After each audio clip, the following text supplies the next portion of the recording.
Lucas, Cafu, Javier Zanetti, Philippe Lam, Daniel Alves, Vasquez, euh, qui nous a fait un match encore colossal.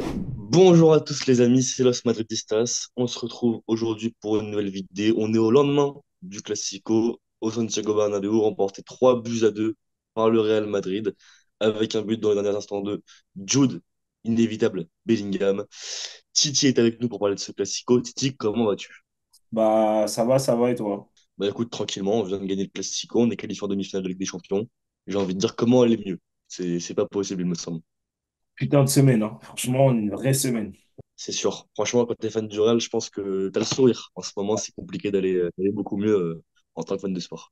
Ouais, vraiment. Bon, Titi, je vais commencer un petit peu de l'air classique.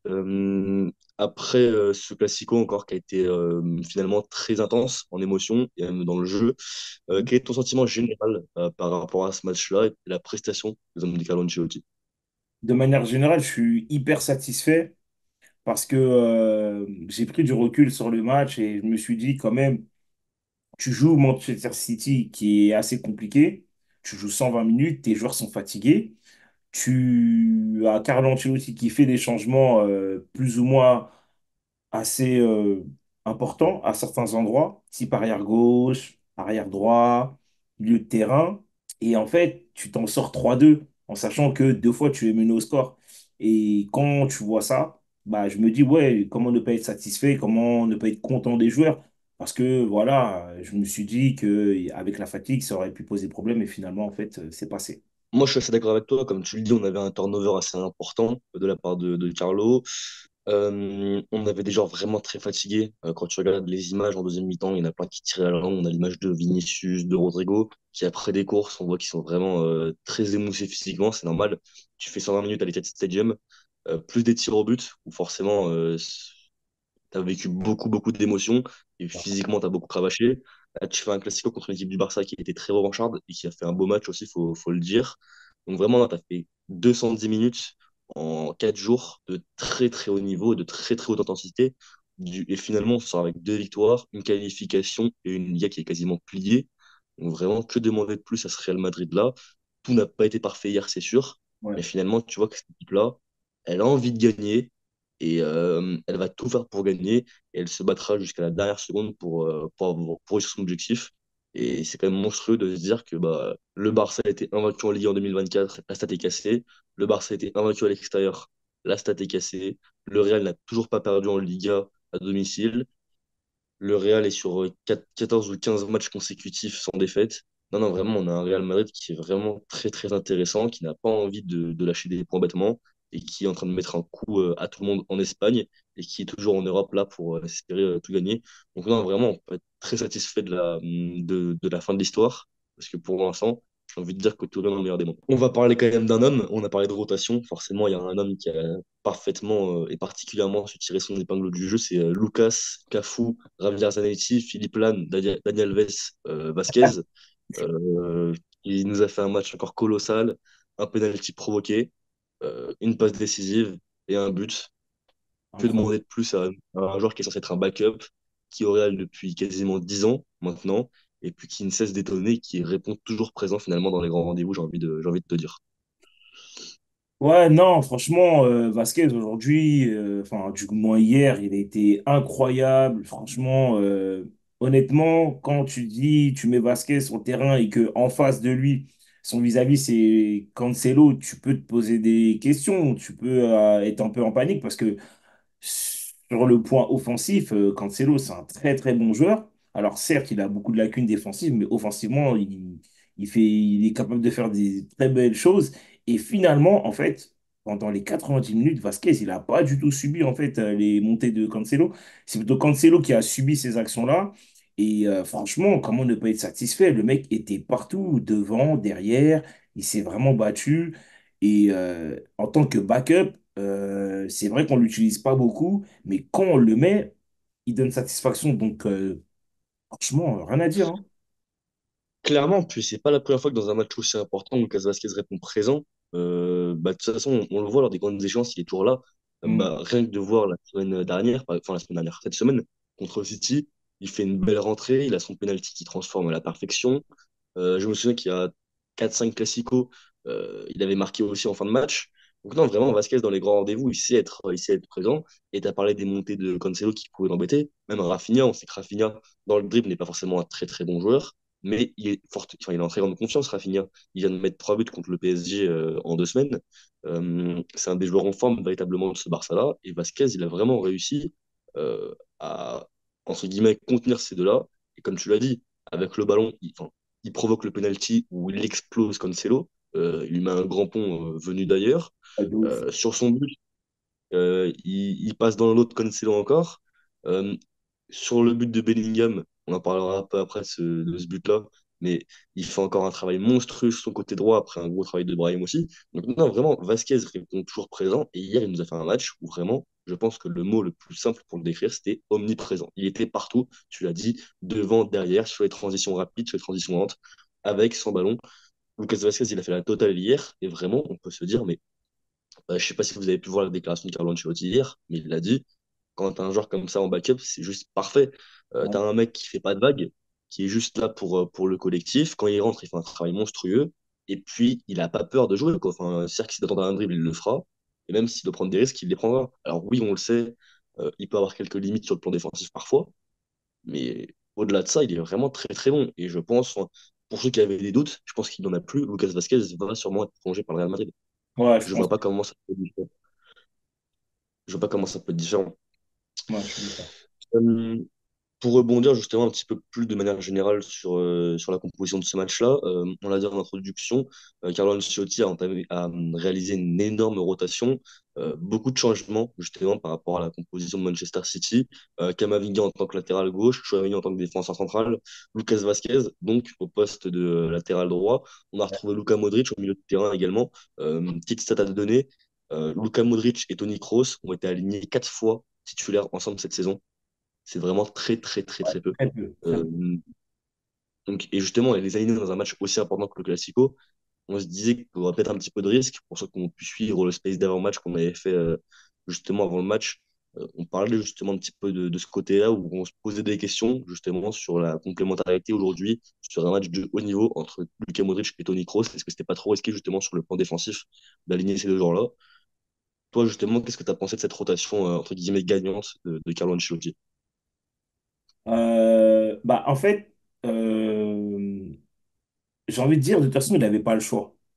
Tu as joué 120 minutes contre Manchester City. Là, tu n'avais pas le choix parce que Carvaral, Ferland Mendy, surtout Ferland Mendy, je crois qu'il avait. C'était quoi son problème? Une Il surcharge avait. musculaire. Ouais, voilà. Surcharge musculaire. Carvaral, plus ou moins, je pense aussi. Il y a eu beaucoup de crampes. Il y a eu beaucoup de crampes, ouais. Ouais, Carvara. il avait des crampes, donc je me dis qu'il n'avait pas trop le choix. Euh, Après, quand tu vois ça, moi, au début, je vais pas te mentir, j'ai trouvé ça un peu étonnant quand même. Je me suis dit, ah, peut-être qu'il va mettre Militao dans l'axe avec Rudiger et que finalement, ça sera Tchouaméni au milieu de terrain avec Kamavinga ou Kamavinga en 6 et arrière gauche Nacho, tu vois. Mais bon, bref, en vrai, il y avait plein de trucs, ou même Fran Garça, parce que je trouve qu'il fait pas assez confiance Bah dans ouais. ça. Mais en tout Moi, c'est cas, ce que je voulais dire. hum, C'est ce que je voulais dire. Hein. Pour moi, Fran Garcia, on aurait peut-être dû lui faire confiance sur ce match-là parce que en début de saison, on l'avait pas mal vu quand même, Fran Garcia, quand Ferland Mendy n'était pas à 100%. hum, Alors, certains ont été déçus par Fran Garcia.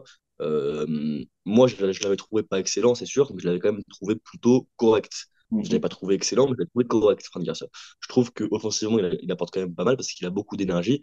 Et même si défensivement, parfois, il peut se faire effacer, je trouve que c'est quand même un joueur qui apporte beaucoup de dynamisme offensivement et qui a une capacité à réaliser de très bons centres et de bons ballons qui est vraiment phénoménale.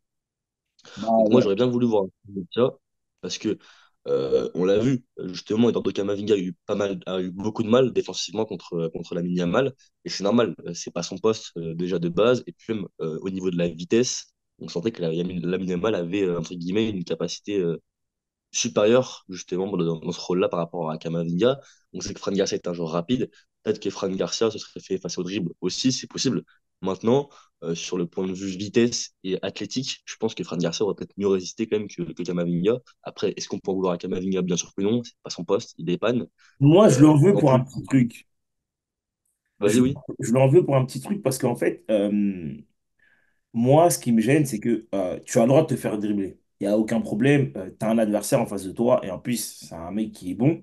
On va pas le nier. Sauf qu'en fait, quand il fait plusieurs fois la même chose, au bout d'un moment, tu dois te dire, OK, à chaque fois, il me prend dans le dos, je vais anticiper. Je vais anticiper pour gagner quelques mètres, justement pour pouvoir défendre beaucoup mieux. Tu vois. Et ça, il ne l'a pas fait. Surtout quand tu es un joueur intelligent comme Kamavinga, il faut savoir le faire, il faut que ça te passe dans l'idée de te dire, bon, ah ouais, c'est vrai que là, souvent, il fait tout le temps ça. Je vais peut-être faire quelque chose pour que justement, il puisse moins le faire, tu vois. Et ça Ouais. m'a beaucoup gêné. Mais je ne lui en veux pas en soi, de manière générale. Mais c'est juste ça où je me dis, ah, peut-être Kamavinga et un peu cette réflexion-là de te dire, en plein match, si tu dois faire quelque chose pour justement limiter la casse, il faut tout de suite le faire et pas attendre deux, Après, trois matchs et te dire, ah oui, j'aurais, tu vois. je suis d'accord avec toi, mais c'est pas son poste. Et une nouvelle fois, on l'a vu, je sais pas si tu as pu le voir.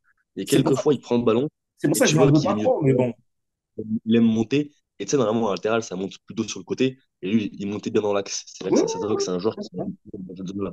Mais je suis d'accord avec toi, bien sûr qu'au niveau du placement, euh, Faire il y mieux. avait à redire. Et surtout, je pense que Carlo, il a un petit peu envoyé au charbon, honnêtement, hier. Mais bon, c'est pas, j'ai envie de dire que tant que la victoire est au bout, c'est le principal. Euh, Moi, je vais aussi, carrément, je vais aller plus loin que toi. Moi, le choix qui m'a le plus surpris hier, vraiment, c'est de voir Tchouaméni en tant que défenseur central. Parce que certes, Nacho était très, très, très marqué physiquement, mais Mhm. je pense que Ivan Militao aurait pu être lancé sur ce genre de match-là. Peut-être que c'est un coup d'eau pour certains. Mais honnêtement, pour moi, c'était le genre de match où il fallait lancer. Contre Manchester City, il a joué une demi-heure, il me semble. 20 minutes, une demi-heure. Je sais plus. Moi, il est rentré pendant la prolongation, je crois. Premier temps de prolongation, il est rentré. Et il Mhm. avait fait enfin, il avait eu trois quatre interventions à faire, il les avait plutôt bien réalisées, à mon sens. Moi, j'aurais bien voulu voir Militao. Alors, peut-être que physiquement, il est encore un peu juste. Évidemment, je suis pas dans le staff du Real Madrid, je sais pas, ça se trouve, j'ai les données, enfin, j'ai pas les données que certains ont, c'est sûr. Mais j'aurais peut-être apprécié voir Militao ou même un Nacho. C'est vrai que même si physiquement il était marqué, moi je pense que Chouameni aurait fait plus de bien justement à la récupération dans un match comme ça. Parce qu'on sait que justement lui, il n'avait pas joué contre Manchester City. C'est-à-dire que lui, physiquement, il était frais pour ce Classico. Et je pense que dans l'impact, il aurait pu donner beaucoup plus que certains joueurs. Alors maintenant, euh, bien sûr que Kroos a fait plutôt un très bon match. Je sais pas ce que tu en as pensé, il a encore été précieux, je trouve, encore à la récupération.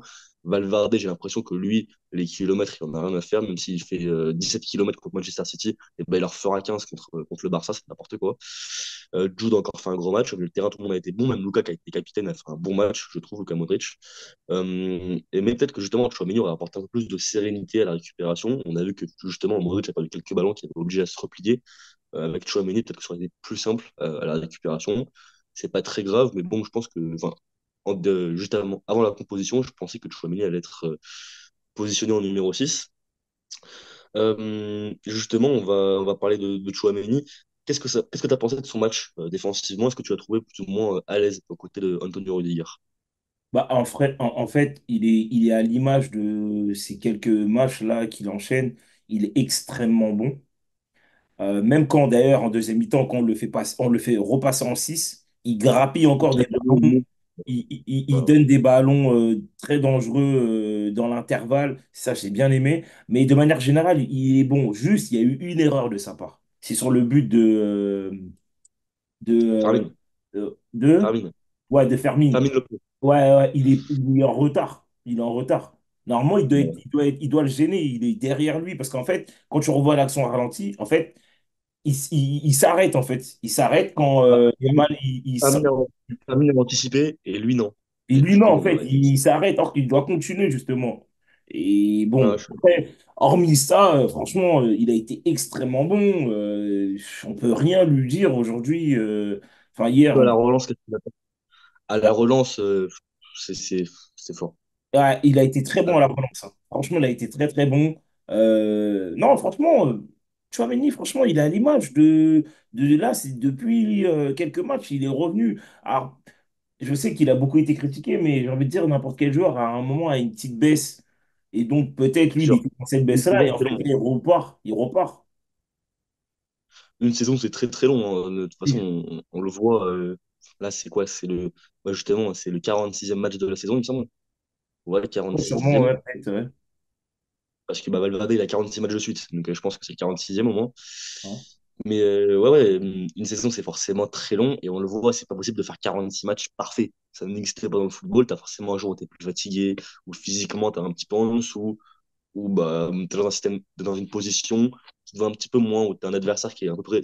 T'as forcément un match, ou même plusieurs, où c'est un peu plus complexe, et tu peux pas en vouloir pour ça.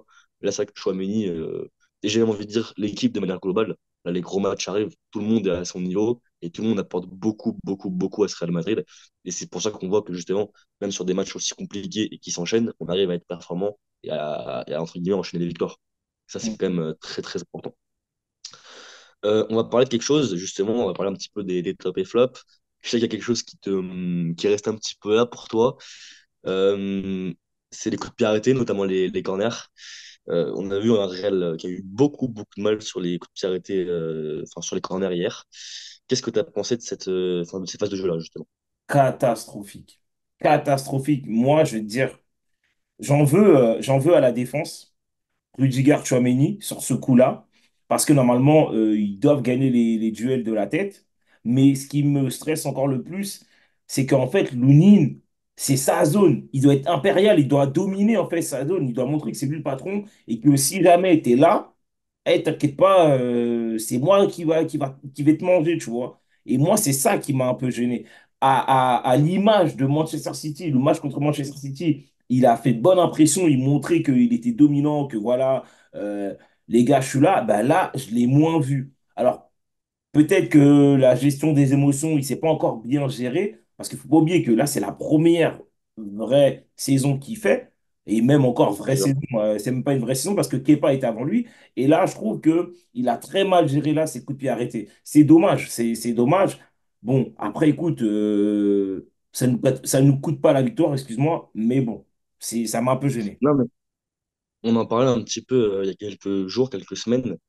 C'est le seul défaut réel qu'on peut trouver à Lounine, c'est un petit peu sa taille. On sait que justement, c'est là où Courtois est juste imprenable, c'est sur les sorties aériennes, parce que Oui. bah, il fait 2 mètres.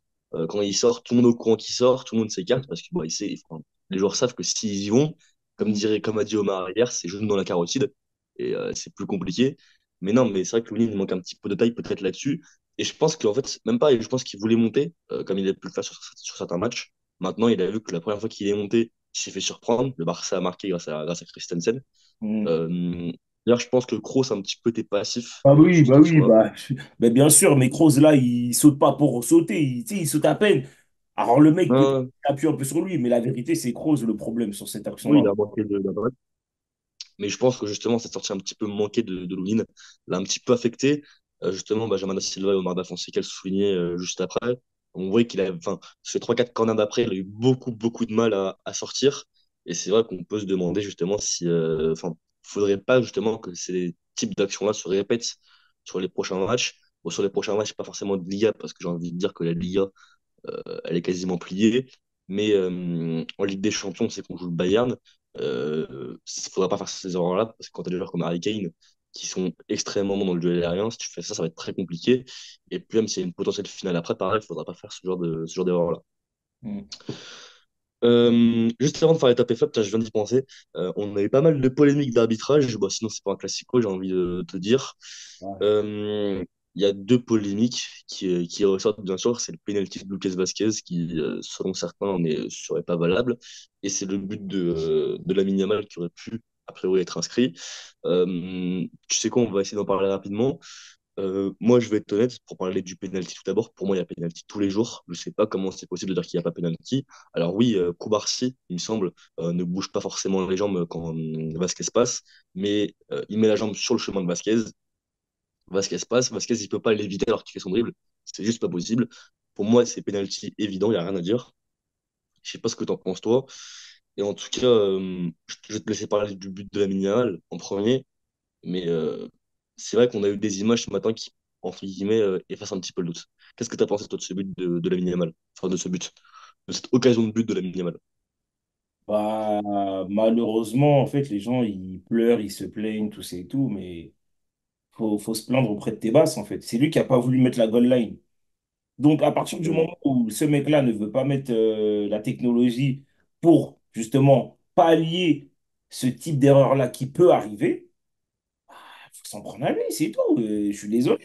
Moi, au premier abord, pour moi, elle est rentrée. Ensuite, sauf que, enfin, ensuite, on te montre sur la caméra de dos, mais il ne nous montre jamais de face. Et après, quand Bah ouais, il te montre le ballon, tu sais, en fait, les gens, ils pensent que, tu sais, on va dire, il reste à peine ça. Bah, eux, pour eux, il y a but. Non, il faut que ce soit 100% de toute la partie du ballon qui rentre à l'intérieur. Après, on a ah vu que ouais, plus, ils ont dit ouais, qu'il n'y avait pas. Bean, ils ont dit qu'il n'y avait pas parce qu'eux, ils ont les caméras, ils ont regardé vu du haut, tout ça et tout là, là. Bref, moi, je ne veux pas rester très longtemps sur ça. À partir du moment où, les gars, vous n'êtes pas contents, demandez à Tebas de mettre la goal line. C'est tout.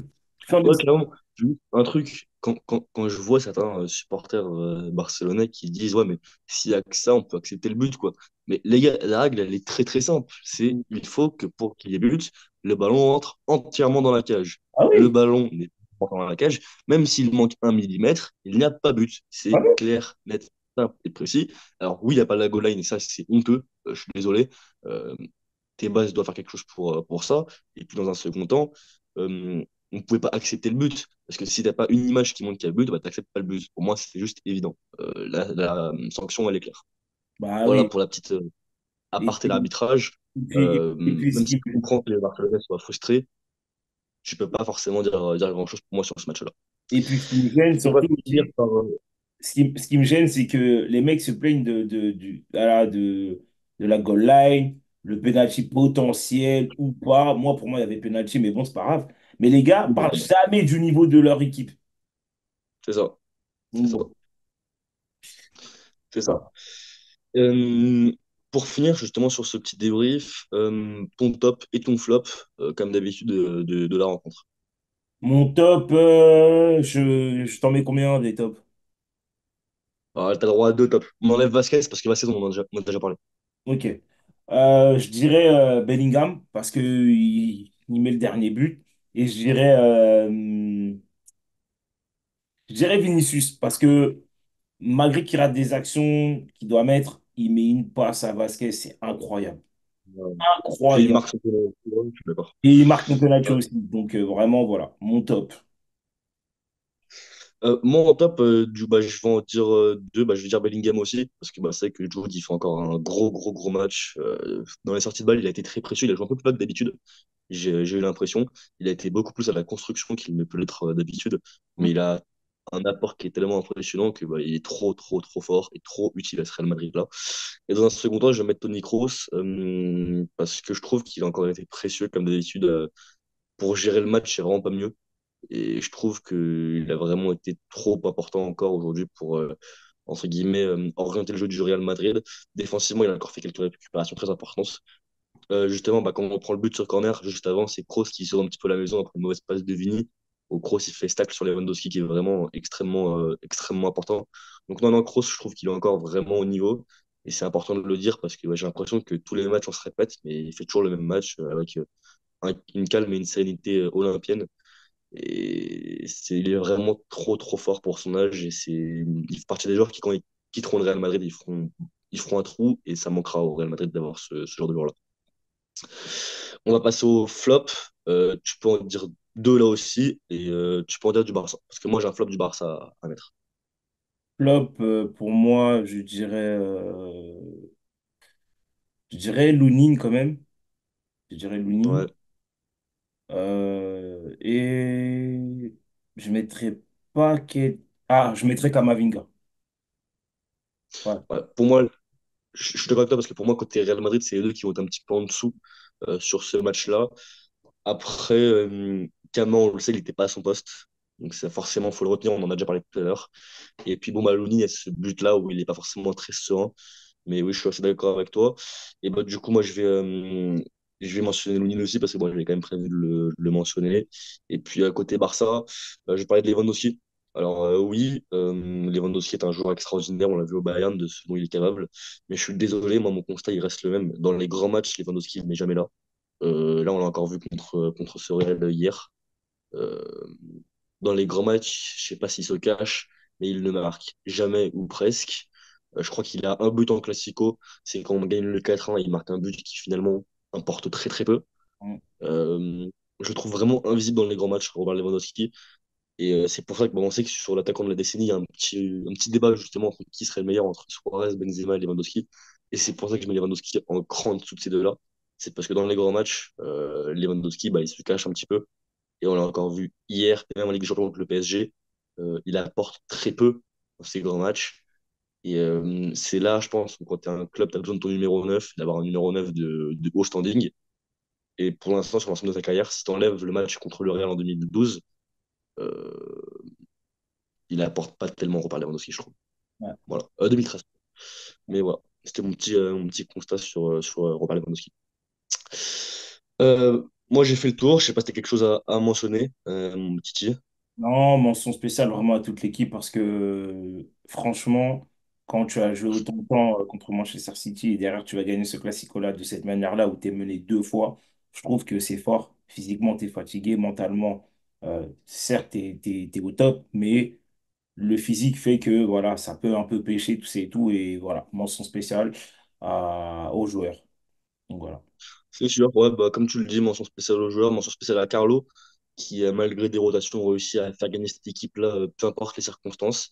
Et puis, bon, faut quand même le dire, c'est pas encore officiel, mais le Real Madrid est certainement champion d'Espagne aujourd'hui, grâce à ce match-là. Le Real a 11 points d'avance à 6 journées du terme de la Liga. Donc, le Real a peut-être fait le plus dur pour remporter un 36e championnat d'Espagne. Donc, déjà, rien que pour ça, on peut féliciter les hommes de Carlo Ancelotti, parce qu'on aura une nouvelle fête place des Cibeles en fin de saison. Voilà. Bonne journée à tous, les gars. Merci beaucoup d'avoir regardé ce débrief. Comme d'habitude, on vous invite à mettre votre petit like et l'abonnement. Forcément, c'est le début de la chaîne. On a besoin d'un maximum de votre soutien. N'hésitez pas à nous suivre également sur Twitter. C'est là que tout se passe, l'actualité. On essaie de débattre avec vous un maximum. Et puis, restez connectés sur Twitter, comme je viens de le dire. Un concours de maillot arrive très bientôt, justement. On va essayer de vous régaler la team. Donc, vraiment, restez connectés là-dessus. On vous en reparle. À la Madrid et bonne journée à vous, l'équipe. Ciao.